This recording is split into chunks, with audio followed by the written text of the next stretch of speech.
I've known Steve 21 years in a whole bunch of capacities. Over that 21 years, he's gone from being an external board member to an internal board member to an executive at the bank, where he was my direct manager. And then since then, we've just had a tremendous relationship. Steve Stitle is a man who has worn many different hats over his career. He attended IU's Robert H. McKinney School of Law and earned his J.D. cum laude in 1970. After spending some time at one of the most prestigious law firms in California, he and his wife eventually found their way to Indianapolis, where Steve took a job at Eli Lilly and Company. Steve's career at Lilly came at a very critical time for the company. He was involved in a number of key acquisitions Lilly made, including Elizabeth Arden, our medical device and diagnostics business. He also led our affiliate in Canada and eventually became head of our human resources function. After spending 25 years at Lilly, Steve looked for new opportunities. He took on the roles of chairman and president CEO for National City Bank in Indiana and was executive vice president of National City Corporation. PNC Bank purchased National City in 2008, and Steve would eventually become the company's chairman until his retirement. Despite a busy career, Steve always found time to give back to the community, sitting on nearly 24 local and regional boards throughout the years, including the Center for Leadership Development. It has been through Steve's involvement that I have come to really appreciate what it means to have a business mind involved in your charitable work.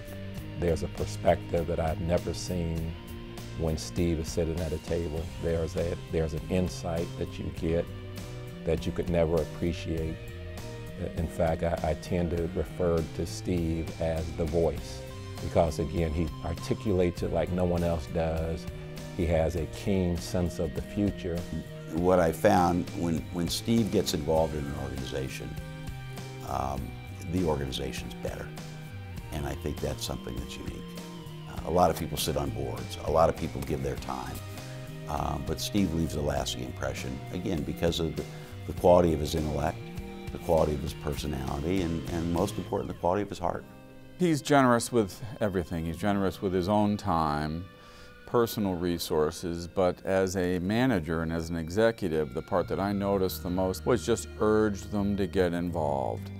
Find organizations whose mission was parallel to what their talents might be and get involved. I think what Steve does as a mentor is he shows people what's possible, what people can do, what they can do with their lives, no matter what their circumstances are, that there are people in this community who are willing to help them, and that people who are successful in this community and have made a difference are willing to put their time and effort into making a difference in their lives. And I think he's a great mentor. Never one to rest. After retiring, Steve joined Krieg DeVault as a partner and later became a member of the firm's executive committee. In 2015, he joined Smith Amundsen as managing partner of Indiana operations. I would like to say that I've learned a lot from Steve, where I tried to model myself out of a lot of Steve's ways, but I wouldn't want to be an insult to him, because some would say you didn't learn the lessons too well. He's in a league of his own. He has an ability to analyze a lot of material quickly. He has the ability to see the end game, and I think that end game that he sees oftentimes is an end game that other people don't see. I think they call that vision. I would be remiss if I didn't just say to Steve, thank you so very much for all that you've done to make this community better. Steve, congratulations from all of us at Lilly on joining the Central Indiana Business Hall of Fame.